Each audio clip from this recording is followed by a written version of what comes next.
News when you want it with Bloomberg News Now. I'm Erica Herskowitz. Vice President J.D. Vance says talks with Iran over the weekend were very, very good as the sides attempt to reach a peace deal within 2 months and formally end the war. Vance spoke to reporters in Switzerland this morning and dismissed criticism of last week's interim agreement between the U.S. and Iran and said it would bring relief to Americans in the form of lower energy prices. There was a little bit of threatening, there was a little bit of whining, but at the end of the day, the talks continued and we made great progress. Vance said one of the goals of the current round of talks with Iran was to build a mechanism for keeping the Strait of Hormuz open, and that has been done.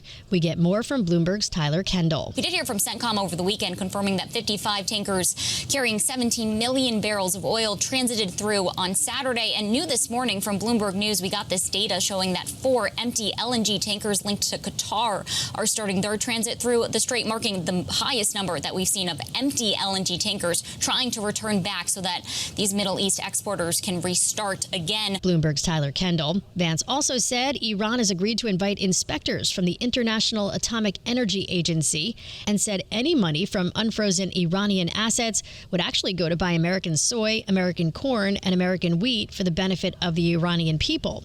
Meanwhile, the U.S. Treasury Department today issued a license allowing the sale of some Iranian oil and petroleum products following the U.S.-Iran memorandum to end the war.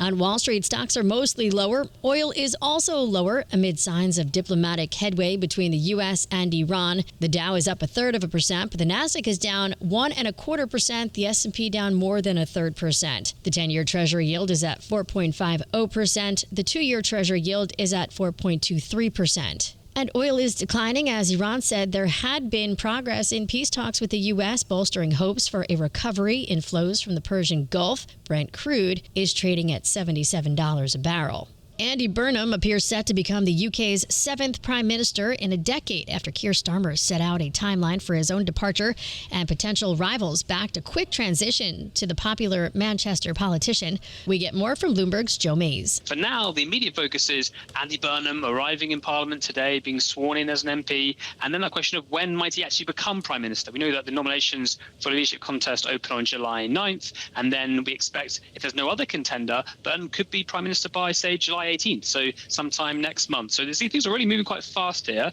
and Andy Burnham, as I say, could be Prime Minister in July. He'll have a lot of work to do getting ready for that. Who's going to be his top team? Who's going to be handling the machinery of government? What's his policy plans going to be?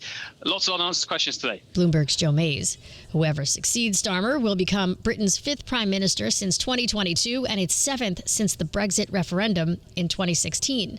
Alan Greenspan, the Federal Reserve Chairman, proclaimed a wizard for guiding a then-record U.S. economic expansion, only to see his luster dimmed by the financial crisis that erupted less than 2 years after he stepped down, has died. Greenspan was 100 years old. We get more from Bloomberg's Michael McKee. Shortly after he started in 1987, we had Black Monday and the big drop in the markets. He responded by offering the markets unlimited liquidity, which then became known as that Greenspan put, the feeling that the Fed will always step in to save the markets. And that's certainly influenced the way that markets have traded and the way the Fed has acted. Bloomberg's Michael McKee. More sad news. Legendary music executive Clive Davis died at his home in Manhattan this morning.